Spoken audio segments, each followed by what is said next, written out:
Hello, क्या आप जानते हैं कंसिडरेशन का मतलब क्या होता है?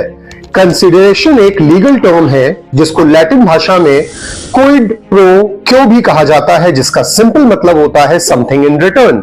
इसका मतलब जब कभी भी आप किसी भी तरीके का ट्रांजैक्शन करते हैं, कोई लेन देन करते हैं, तो अगर आपने कुछ लिया है तो बदले में कुछ देना भी पड़ेगा, और अगर आपने कुछ दिया है तो बदले में कुछ मिलेगा भी।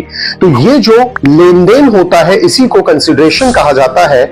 नॉर्मली तो ये कंसिडरेशन हमेशा मनी होता है, लेकिन ये भी सोच लेना कि हमेशा ये मनी ही होगा, ये अपने आप में सही बात नहीं है, क्योंकि कभी कभी किसी चीज के बदले में अगर आप कोई गुड्स दे दें या मर्केंडाइज दे दें, कोई सामान दे दें, वो भी एक कंसिडरेशन माना जा सकता है। कभी आप कोई सर्विस दे दें तो वो भी अपने आप में कंसिडरेशन माना जा सकता है।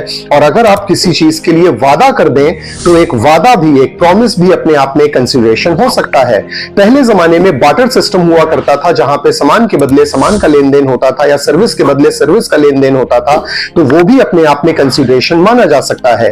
तो कंसिडरेशन का मतलब क्विड प्रो क्यो यानी समथिंग इन रिटर्न, यानी whenever you are doing any transaction, whatever the things you are getting in return और giving in return, that is said to be the consideration. Thank you.